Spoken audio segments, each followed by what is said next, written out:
देश के यशस्वी गृह सहकारिता मंत्री श्री अमित शाह जी प्रेस वार्ता को संबोधित करेंगे। इस अवसर पर हम लोगों के मध्य भारतीय जनता पार्टी के यशस्वी अध्यक्ष और एवं देश के स्वास्थ्य मंत्री आदरणीय जगत प्रकाश नड्डा जी हम लोगों के मध्य हैं। संसदीय कार्य मंत्री आदरणीय किरण रिजिजू जी हम लोगों के मध्य हैं। देश के वाणिज्य मंत्री आदरणीय पीयूष गोयल जी हम लोगों के मध्य हैं। सूचना एवं प्रसारण मंत्री आदरणीय अश्विनी वैष्णव जी हम लोगों के मध्य हैं। मैं आदरणीय अमित शाह जी से आग्रह करूंगा कि वो प्रेस को संबोधित करें। मित्रों, आज की प्रेस वार्ता में आप सभी का स्वागत है। विगत सप्ताह में संसद में लोकसभा और विधानसभा, राज्यसभा दोनों जगह संविधान को स्वीकार किए हुए 75 साल के मौके पर संविधान की रचना, संविधान निर्माताओं का योगदान और संविधान में प्रस्तावित किए गए आदर्शों पर एक गौरवमयी चर्चा का आयोजन संसद के द्वारा किया गया। वो चर्चा में 75 साल की देश की गौरव यात्रा, विकास यात्रा और उपलब्धियों की भी चर्चा होनी थी। ये तो स्वाभाविक है कि जब लोकसभा में, राज्यसभा में पक्ष और विपक्ष होते हैं तो हर मुद्दे पर लोगों का नजरिया अलग अलग होता है, दलों का नजरिया अलग अलग होता है, वक्ताओं का नजरिया अलग अलग होता है।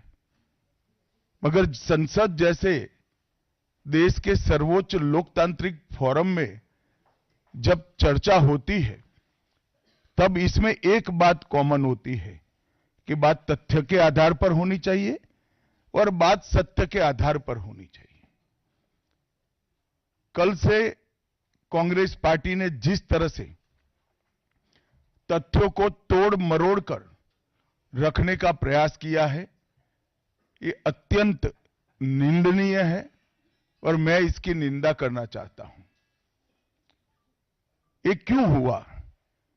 क्योंकि भारतीय जनता पार्टी के वक्ताओं ने संविधान पर, संविधान की रचना के मूल्यों पर और जब जब कांग्रेस या भारतीय जनता पार्टी का शासन रहा तब शासन ने संविधान के मूल्यों का किस तरह से मूल्यांकन किया, संरक्षण किया और संवर्धन किया, इस पर फैक्ट के साथ भारतीय जनता पार्टी के वक्ताओं ने अनेक उदाहरणों के साथ जनता के सामने विषय रखे और उसमें वो तय हो गया कि कांग्रेस पार्टी आंबेडकर जी विरोधी पार्टी है, कांग्रेस पार्टी आरक्षण विरोधी पार्टी है, कांग्रेस पार्टी संविधान विरोधी पार्टी है, कांग्रेस पार्टी ने सावरकर जी का भी अपमान किया, कांग्रेस पार्टी ने आपातकाल डालकर संविधान के सारे मूल्यों की धज्जियां उड़ा दी, नारी सम्मान को भी सालों तक दरकिनार किया, न्यायपालिका का हमेशा अपमान किया, सेना के शहीदों का अपमान किया और भारत की भूमि तक को संविधान तोड़कर विदेशी देशों को देने की हिमाकत कांग्रेस पार्टी के शासन में हुई। जब ये पूरा सत्य उजागर हो गया तब कल से कांग्रेस पार्टी ने फिर एक बार अपनी पुरानी पद्धति को आजमाते हुए बातों को तोड़ मरोड़ कर और सत्य को असत्य के कपड़े पहनाकर समाज में भ्रांति फैलाने का एक कुत्सित प्रयास किया है। संसद में जब चर्चा हो रही थी, ये सिद्ध हो गया कि बाबा साहेब आंबेडकर का कांग्रेस ने किस तरह से पुरजोश विरोध किया था। बाबा साहब के न रहने के बाद भी किस प्रकार से कांग्रेस ने बाबा साहब को हाशिए पर ढकेलने का प्रयास किया। जब संविधान सभा अपना काम कर चुकी, चुनाव हुआ 1951-52 में और 54 में, दोनों बार कांग्रेस ने बाबा साहब को हराने के लिए कोई कसर नहीं छोड़ी। यहां तक कि फ्रेंडली चुनाव होता है, स्पिरिट वाला चुनाव होता है, ऐसा चुनाव भी नहीं था। विशेष प्रयास किया गया और वो उनकी हार को सुनिश्चित किया गया। जहां तक भारत रत्न देने का सवाल है, कांग्रेस के नेताओं ने कई बार खुद ही अपने आप को भारत रत्न दिए हैं। 55 में नेहरू जी ने खुद को भारत रत्न दे दिया, 71 में इंदिरा जी ने खुद को भारत रत्न दे दिया और 1990 में बाबा साहब को भारत रत्न तब मिला जब कांग्रेस पार्टी सत्ता में नहीं रही और भारतीय जनता पार्टी के समर्थन वाली सरकार थी। 1990 तक कांग्रेस पार्टी बाबा साहब को भारत रत्न न मिले इसका बड़े जतन से प्रयास करती रही, यहां तक कि बाबा साहब की जयंती को भी, 100वीं जयंती को भी मनाने का मना ही कर दिया गया। नेहरू जी की अंबेडकर जी के प्रति नफरत जग जाहिर है। नेहरू जी की खुद की किताब selected works of Jawaharlal Nehru second series volume 16, इसके भाग 2 की पृष्ठ संख्या 532 पर एक पत्र का उल्लेख है, जब बीसी राव ने नेहरू जी को पत्र लिखकर कहा कि अंबेडकर जी मंत्रिमंडल से इस्तीफा देकर जाने का मन बना रहे हैं, तब नेहरू जी का एक जवाब था, अंबेडकर के जाने से मंत्रिमंडल में कोई फर्क नहीं पड़ने वाला है। अंबेडकर जी के महान योगदान का मूल्यांकन जवाहरलाल जी किस तरह से करते थे, इससे बड़ा कोई उदाहरण नहीं हो सकता। जब पंडित जी की एक और किताब को पढ़ते हैं, लेटर टू चीफ मिनिस्टर में एक उल्लेख है, बंबई के मेयर ने एक पत्र में बाबा साहब के अंबेडकर के जन्मस्थान महू में उनका स्मारक बनाना चाहिए, ऐसा सुझाव दिया। 18 जून 1959 को पंडित जी ने कहा, सरकार के लिए स्मारक स्थापित करना बिल्कुल सामान्य बात नहीं होगी, आमतौर पर स्मारक निजी पहल से किया जाता है।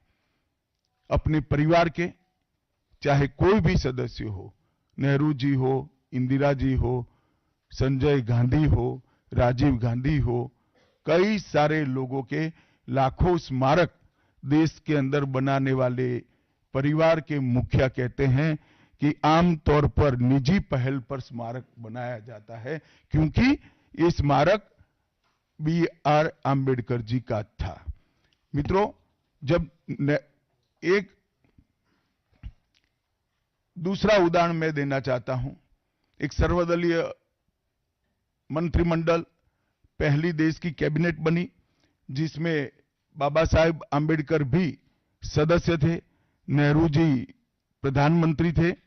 नेहरू जी की किताब selected works of Jawaharlal Nehru में एक और उल्लेख आता है, नेहरू जी के आश्वासन के बावजूद आम्बेडकर जी को कोई महत्वपूर्ण विभाग नहीं दिया गया और ये स्पष्ट इसके अंदर उल्लेख है कि सरकार की नीतियों, विशेषकर विदेश, रक्षा और अनुसूचित जाति और जनजाति से जुड़ी हुई नीतियां और 370 के खिलाफ आम्बेडकर जी थे। जब एक और कांग्रेस पार्टी है, बाबा साहेब आम्बेडकर का कोई स्मारक जब तक कांग्रेस सत्ता में रही बड़ा नहीं बना। जहां जहां विपक्ष की सरकारें आती गई, स्मारक बनते गए। भारतीय जनता पार्टी की सरकारों ने और नरेंद्र मोदी जी की सरकार ने बाबा साहब के जीवन के संबंधित पंच तीर्थ का विकास किया। मध्य प्रदेश में महू, लंदन में वो स्थान जहां बाबा साहब पढ़ते थे, नागपुर में दीक्षा भूमि, दिल्ली में महापरिनिर्वाण स्थान और महाराष्ट्र के मुंबई में स्थित चैत्य भूमि का विकास करने का काम भारतीय जनता पार्टी की सरकारों ने किया। 19 नवंबर 2015 को नरेंद्र मोदी जी ने आम्बेडकर जी के सम्मान में 26 नवंबर को संविधान दिन घोषित किया। डॉक्टर आम्बेडकर इंटरनेशनल सेंटर की स्थापना भी की। 2018 में प्रधानमंत्री नरेंद्र मोदी जी ने महापरिनिर्वाण स्थल पर डॉक्टर अंबेडकर स्मारक का उद्घाटन किया, जो लगभग 2 एकड़ में फैला है। मित्रों, मैं आज जब आप सबके सामने उपस्थित हुआ हूं, तब राज्यसभा में मेरे बयान को तोड़ मरोड़ कर पेश किया गया। मेरा मीडिया के सभी मित्रों से आग्रह है, कांग्रेस ने सार्वजनिक जीवन में ये जो पद्धति की है कि बयानों को तोड़ मरोड़ कर पेश करना, हो हल्ला मचाना और भ्रांति खड़ी करना। पहले उन्होंने नरेंद्र मोदी जी के भी एडिटेड बयानों को सार्वजनिक किया।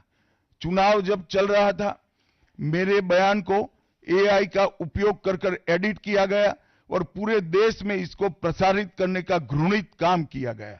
और आज अंबेडकर जी के लिए मेरी बात को तोड़ मरोड़ कर वो पेश कर रहे हैं।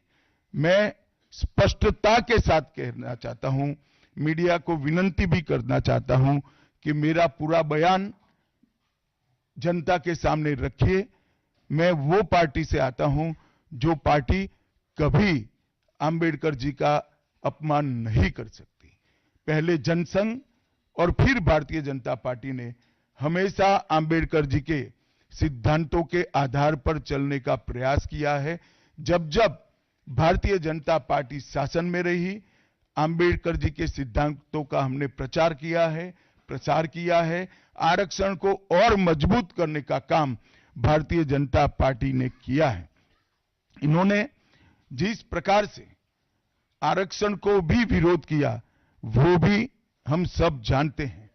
पिछड़ा वर्ग आयोग, काका साहेब कालेलकर आयोग 53 में बना, 55 में रिपोर्ट आई, आज तक वो रिपोर्ट को लागू नहीं किया गया। 31 दिसंबर 1980 को मंडल आयोग बना, मंडल आयोग की रिपोर्ट आई। 80 में इंदिरा जी ने मंडल आयोग को ठंडे बस्ते में डाल दिया। 90 में जब गैर कांग्रेसी सरकार आई, तब मंडल आयोग की रिपोर्ट लागू हुई। उस वक्त राजीव गांधी विपक्ष के नेता थे और जब मंडल आयोग की रिपोर्ट लागू हुई, प्रस्ताव संसद में आया, राजीव जी ने अपने जीवन का सबसे लंबा भाषण ओबीसी के आरक्षण का विरोध करने के लिए किया। आज मैं फिर से एक बार आग्रह के साथ मीडिया को बताना चाहता हूं, सच्चाई को जनता तक पहुंचाना चाहिए। मेरी पूरी बात बहुत स्पष्टता के साथ, कोई कंफ्यूजन के बगैर राज्यसभा के रिकॉर्ड पर है। आज भारतीय जनता पार्टी के सैकड़ों कार्यकर्ताओं ने ट्वीट कर भी इस सत्य को लोगों के बीच में पहुंचाया है। और जिन्होंने जीवन भर बाबा साहेब का अपमान किया, जिन्होंने जीवन भर बाबा साहब के सिद्धांतों को दरकिनार किया, जिन्होंने जब तक सत्ता में रहे बाबा साहब को भारत रत्न मिलने नहीं दिया, जिन्होंने जब तक सत्ता पर रहे आरक्षण के सिद्धांतों की धज्जियां उड़ाई, वो लोग आज बाबा साहेब आंबेडकर के नाम पे भ्रांति फैलाना चाहते हैं। मैं कांग्रेस के अध्यक्ष खड़गे जी को भी कहना चाहता हूं, खड़गे साहब, आपका तो कम से कम दायित्व बनता है, क्योंकि आप उस वर्ग से आते हो जो वर्ग के लिए बाबा साहब आंबेडकर जी ने पूरा जीवन समर्पित किया। आपने कम से कम कांग्रेस के एक कुत्सित प्रयास में सपोर्ट नहीं करना चाहिए था। मुझे बड़ा दुख है कि आप भी राहुल गांधी जी के दबाव में इसके अंदर शामिल हुए हो। मित्रों, आज जब हम सब यहां बैठे हैं, मैं फिर से एक बार कहना चाहता हूं, कांग्रेस के पास इस संविधान के ऊपर की चर्चा में बाबा साहेब आंबेडकर विरोधी कांग्रेस है, इसका कोई जवाब नहीं बचा। संविधान विरोधी कांग्रेस है, इसका कोई जवाब नहीं बचा। कांग्रेस आरक्षण विरोधी है, इसका कोई जवाब नहीं बचा। कांग्रेस सावरकर विरोधी है, इसका भी कोई जवाब नहीं बचा। कांग्रेस ओबीसी विरोधी है, उसका भी कोई जवाब नहीं बचा। आपातकाल का पाप कांग्रेस के ही समय में हुआ, इसका भी कोई जवाब नहीं बचा। नारी सम्मान का विरोध भी कांग्रेस ने ही किया, वो प्रस्तापित हो गया। न्यायपालिका का अपमान ही कांग्रेस ने ही किया, वो भी प्रस्तापित हो गया। भारत की भूमि को भी संविधान को दरकिनार कर कर विदेश को सौंपने का पाप भी कांग्रेस ने ही किया, ये भी प्रस्तापित हो गया। तब फिर से एक बार चिर परिचित अपनी पुरानी नीति पर कांग्रेस आई है और उन्होंने मेरे बयान को तोड़ मरोड़ कर आधा ही दिखाकर जनता के सामने रखना और भ्रांति फैलाने का प्रयास किया है। कृपया मेरा पूरा बयान आप सभी लोग जनता तक पहुंचाइए, तो दूध का दूध और पानी का पानी हो जाएगा। मैं उस पार्टी से आता हूं, उस संस्कृति से आता हूं जो स्वप्न में भी बाबा साहब के विचारों का या बाबा साहब के स्वयं का अपमान नहीं कर सकते। हम जानते हैं कि देश के संविधान को समावेशी बनाने में देश के पिछड़े वर्ग को, दलितों को, आदिवासियों को, गरीबों को और वंचितों को न्याय दिलाने के लिए और देश के लोकतंत्र की नींव को इतनी नीचे तक गहरी पहुंचाने में बाबा साहब का बहुत बड़ा योगदान है। पूरा देश बाबा साहब के प्रति कृतज्ञता व्यक्त करता है। कम से कम हम तो ऐसा नहीं कर सकते जिससे बाबा साहब का अपमान हो पाए। और मैं फिर से एक बार कांग्रेस के ये कुत्सित प्रयासों की घोर निंदा करता हूं और जो संविधान पर दोनों सदनों में चर्चा हुई, कम से कम भारतीय जनता पार्टी की ओर से चर्चा का स्तर मेंटेन करने का पूरा प्रयास किया गया था, विषय पर बोलने का आग्रह किया गया था और तथ्य के साथ बोलने का आग्रह भी हमारे सारे वक्ताओं ने किया था। वो सारे प्रयास पर कांग्रेस ने पानी फेरा है और मैं मानता हूं कि देश की जनता इसके इस प्रयास को भी जानती है, उनकी मानसिकता को भी जानती है और उनकी कार्य संस्कृति को भी जानती है। धन्यवाद। रविंदर जी।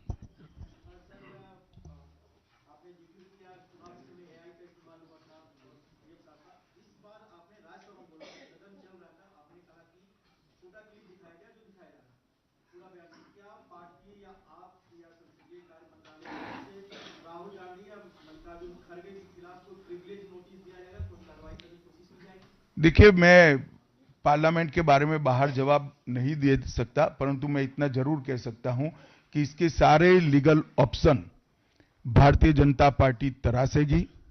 पार्लियामेंट के अंदर और पार्लियामेंट के बाहर क्या लीगल एक्शन हो सकते हैं, वो सारी संभावनाओं को तराशकर भारतीय जनता पार्टी निर्णय करेगी। आनंद पांडे जी।